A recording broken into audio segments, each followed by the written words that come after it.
Assalamualaikum warahmatullahi wabarakatuh. Waalaikumsalam warahmatullahi wabarakatuh. Ila hadratin Nabi Mustafa Sayyidina Muhammadin sallallahu alaihi wasallam. Thumma ila jami'i ikhwanihim dalam ya wa musallin wa syuhada wa sholihin sahabati tabi'in lama wa musallin jami'il malaikatil muqarrabin. Khususan Syekh Abdul Qadir Jailani wa ila jami'il kubur minal muslimina wal muslimat wal mu'minina wal mu'minat. Khususan abaina wa li ummahatina wa li jaddatina wa jaddatina wa khususan pengarang kitab Riyadhus Shalihin Al-Imam Abi Zakaria Yahya bin Syarif An-Nawawi. Lahumul Fatihah. A'udzu billahi minasy syaithanir rajim. Bismillahirrahmanirrahim. Alhamdulillahi rabbil alamin. Ar-Rahmanir Rahim. Maliki yaumiddin. Iyyaka na'budu wa iyyaka nasta'in. Ihdinas siratal mustaqim. Siratal ladzina an'amta 'alaihim ghairil maghdubi 'alaihim waladdallin. Rabbi ighfirli wa liwalidayya amin. Bismillahirrahmanirrahim.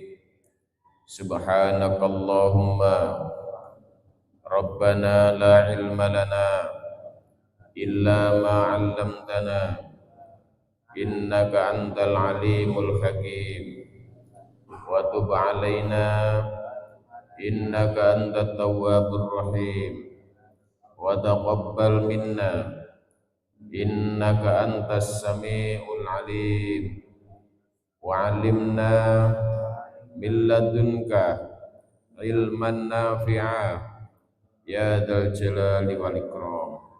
Allahumma aftah lana hikmataka wansur alaina rahmataka ya dzal jalali wal ikram.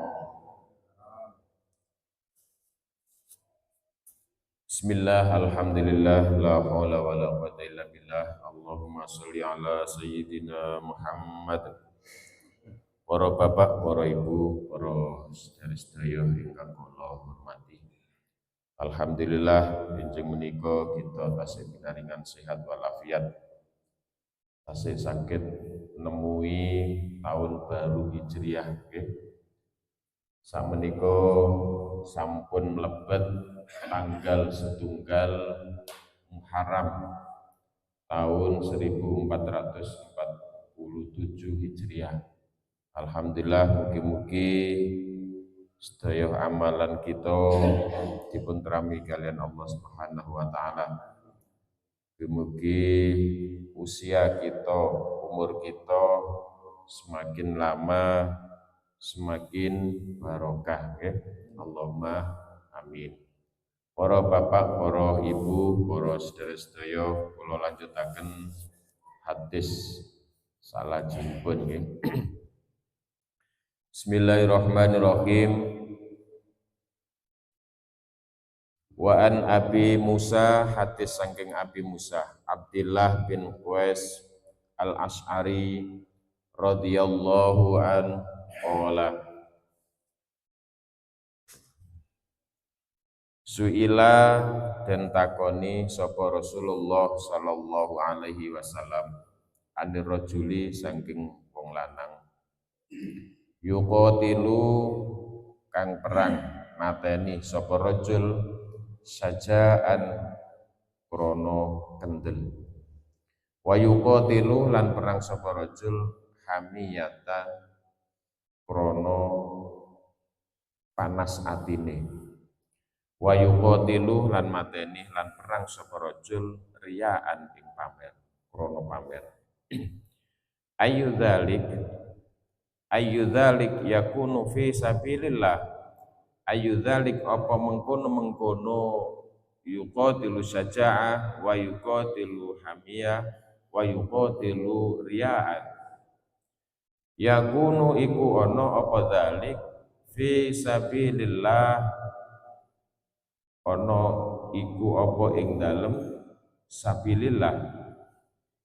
Faqala ngendika sapa Rasulullah sallallahu alaihi wasallam man utawi sapane wong qatala iku perang mateni sapa man litakunu kalimatullah, litakunu supaya ana sapa man kalimatullahi apa kalimati Allah, hiya ulia yaiku luwe luhur, fahuwa utawi man fi sabilillah iku krana sabilillah, okay. Menegakkan agama Allah, muttafaqun alaih. Para bapak, para sederek sedaya, ibu-ibu ingkang kula hormati. Tenggene hadis ini Kanjeng Nabi niku nate ditangleti kali sahabat.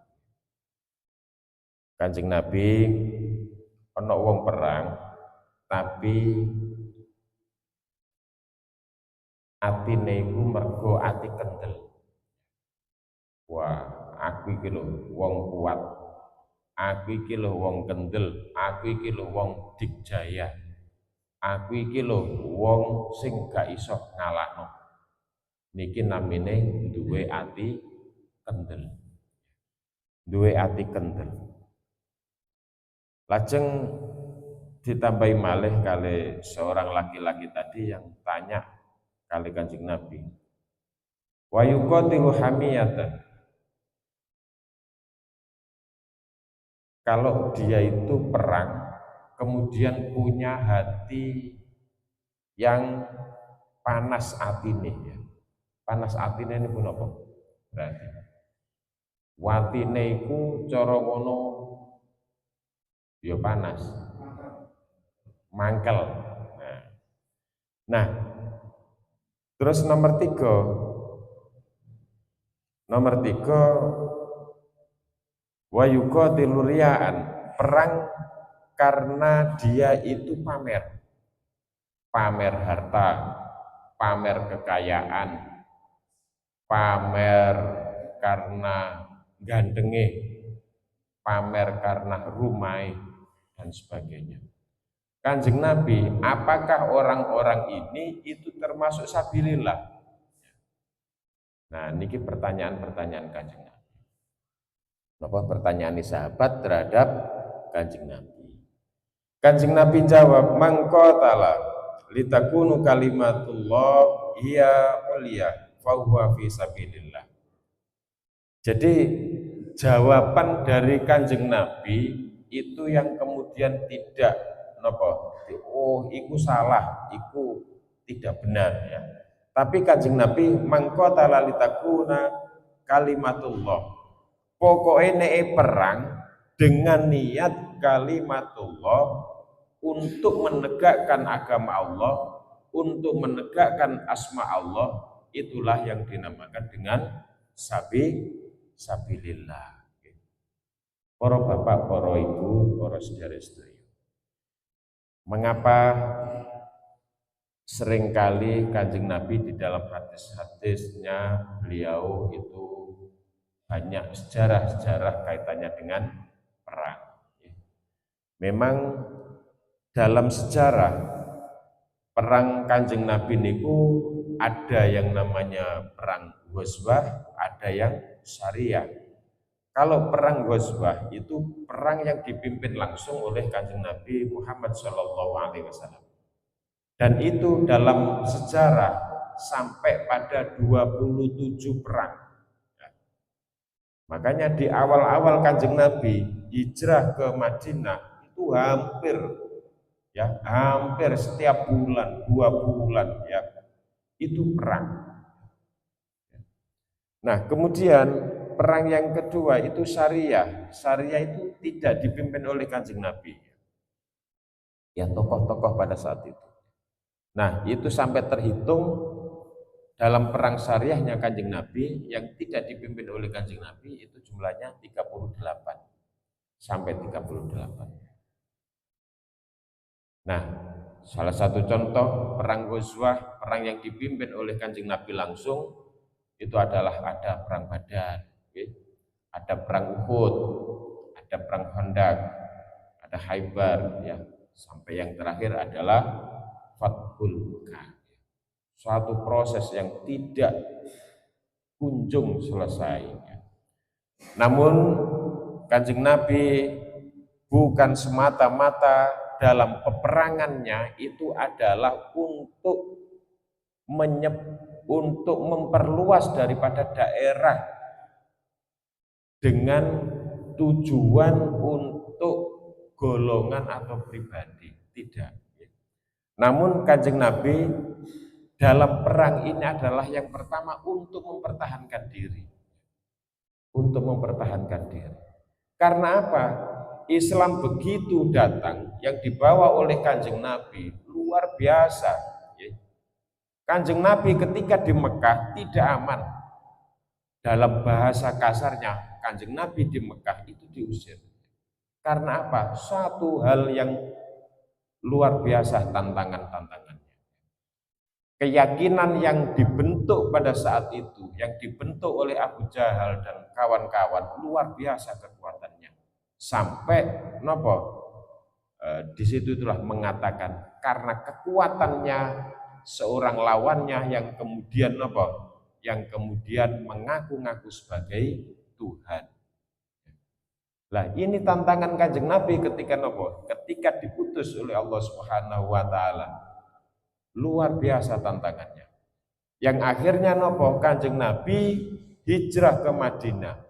Tidak kunjung selesai, akan tetapi di Madinah ternyata banyak sahabat-sahabat yang menerima Kanjeng Nabi di sana itulah yang kemudian Kanjeng Nabi mengembangkan kekuatan Islam yang ada di Madinah.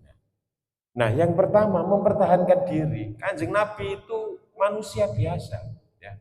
Artinya manusia biasa bahwa beliau itu adalah juga apa? Butuh makan, butuh minum, gitu. Butuh ngopi dari baru ini. Ya. Artinya apa? Bahwa Kanjeng Nabi itu tidak kemudian apa? Oleh Allah Subhanahu wa taala digadang tidak pernah kalah, tidak. Dalam peperangannya Kanjeng Nabi juga pernah apa? Pernah kalah. Artinya kalau Kanjeng Nabi itu terus menang, lagi kok enak, umatnya enak. Wah, yang kemudian ketika ditinggalkan oleh Kanjeng Nabi, mari ngono wis napa? Lemah semua. Tidak mempunyai semangat untuk perjuangan. Yang kedua itu adalah untuk menegakkan kebenaran. Makanya dari zaman jahiliyah menuju zaman yang benar, zaman modern. Artinya di zaman-zaman Kanjeng Nabi ketika diutus itu adalah jahiliyah. Nilai-nilai kebenaran yang tidak bisa diungkit kebenarannya, di situ itulah Kanjeng Nabi memperjuangkan kaitannya dengan kebenaran. Yang ketiga, Kanjeng Nabi itu adalah dalam rangka apa? Peperangan itu adalah karena menyebarkan Islam. Islam ketika di Mekah belum bisa disebarkan oleh Kanjeng Nabi. Begitu mulai di Madinah, yang kemudian ada perjanjian-perjanjian ya, dengan orang-orang Quraisy.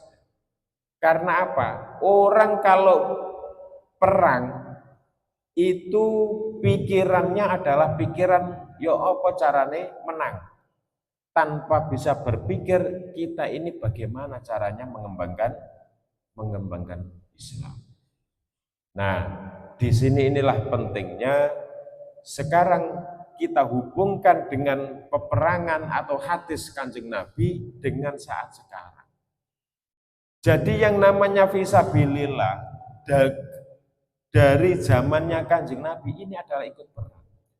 Memang dulu itu banyak orang-orang yang kemudian mempunyai niat ya, yang karena lamanya ikut Kanjeng Nabi yang kemudian salah niat, aku tak perang biar dapat harta jarahan, harta rampasan.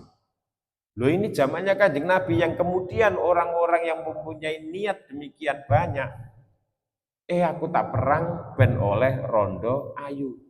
Loh ini juga termasuk apa? Niatnya yang pada saat itu semacam itu. Nah, yang kemudian di sini inilah ya, Orang-orang sahabat-sahabat tanya, gimana Kanjeng Nabi kalau orang-orang itu yang mempunyai niat semacam itu, apakah itu termasuk sabilillah? Dari Kanjeng Nabi, ora ya. Jadi yang namanya sabilillah itu adalah yang mempunyai niat, perangnya yang mempunyai niat untuk apa? Untuk menegakkan agama Allah Subhanahu wa taala. Nah, saat ini manfaat daripada hadis ini yang bisa kita ambil adalah bagaimana kita ini menjadi sabilillah. Sabilillah ya. Jadi perang kita saat ini sudah tidak menggunakan lagi dengan peperangan membawa senjata tajam. Ya. Kalau ada orang yang kemudian Allahu Akbar merusak fasilitas-fasilitas umum, ini tidak semacam itu. Ya. Makanya alhamdulillah lah ya, Indonesia ini walaupun dikorupsi triliunan gitu, tapi alhamdulillah Indonesia tetap aman. Jenengan tahu bagaimana Iran, Israel ya, perang terus bendino perang ya. Nah, saat ini kita ya, bagaimana dengan ketentraman kita, bagaimana dengan kita mengambil manfaat sabilillah ini di mana letaknya? Ya ini adalah satu PR bagi kita, bagaimana kita itu membangkitkan untuk bisa menerjemahkan daripada sabilillah.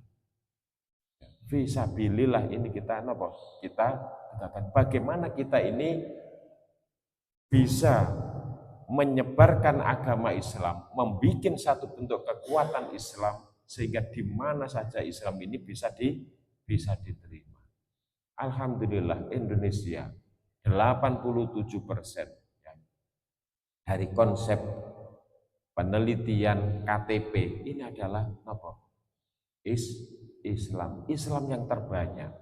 Nah, makanya saat ini PR kita adalah bagaimana kita itu membuat satu bentuk ajaran-ajaran Islam dalam setiap hari. Kita ini merawat keluarga, merawat anak, merawat seseorang atau orang tua. Ini adalah termasuk nopo?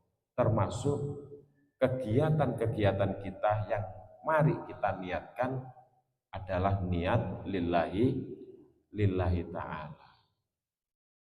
Merawat anak ini tidak gampang. Apa? Ini bagaimana kita mengenalkan dengan kalimat-kalimat thayyibah, kalimat-kalimat tauhid. Sehingga anak ini menjadi bisa dan menjadi tahu yang kemudian bisa mengembangkan agama Islam, ini adalah PR kita. Ya ini tantangan kita, fisabilillah kita. Ini adalah terletak pada satu ini. Jadi Kanjeng Nabi dalam peperangan itu tidak selalu menang, akan tetapi ia pernah kalah. Namanya nopo kemanusiaan. Dan ini Kanjeng Nabi. Makanya fisabilillah itu adalah bagaimana kita itu menegakkan agama Allah Subhanahu wa taala bisa tegak dan bisa dijalankan oleh seluruh komponen masyarakat khususnya kaum muslimin. Sehingga kita itu tidak saatnya untuk berjihad dengan membawa alat-alat yang tajam, akan tetapi kita itu punya satu bentuk PR besar adalah bagaimana kita itu merawat, mendidik, mendampingi putra-putri kita sehingga bisa mencapai kepada jihad-jihad yang sesuai dengan konsep yang ada di dalam negara Indonesia. Inilah Bapak Ibu dengan kesimpulan bahwa hadis di sini ini merupakan salah satu bentuk dan PR bagi kita bahwa perang zaman Kanjeng Nabi dengan perang yang saat ini yang ada di Indonesia ini adalah sudah berbeda ya, sehingga kita bagaimana mengupayakan mendidik anak turun kita menjadi anak turun yang bisa berjihad, bisa fisabilillah, bisa menegakkan agama Allah. Ini adalah dengan konsep-konsep pendidikan agama. Makanya disinilah pentingnya pendidikan agama bagi putra putri kita. Ya. Bapak Ibu ingkang kula muliakan, demikian dari kuliah subuh pada pagi hari ini, semoga bermanfaat bagi kita semuanya. Amin, amin ya robbal alamin. Lan monggo kita tutup saringan kalian pausan Rabbi Faufana. Bismillahirrahmanirrahim. Rabbi fangfa'na bi barakatihim wahdinal husna bi hurmatihim wa amitna fi tariqatihim wa mu'afatihim minal fitani. Rabbi fangfa'na bi barakatihim wahdinal husna bi hurmatihim wa amitna fi tariqatihim wa mu'afatihim minal fitan. Rabbi fangfa'na bi barakatihim wahdinal husna bi hurmatihim wa aminna fi tariqatihim wa mu'afatihim minal fitan. Bismillahirrahmanirrahim. Allahumma inni astaudi'uka ma 'allamtanihi fardudhu ilayya ingda hajati ilaihi wala tunsinihi ya rabbal alamin.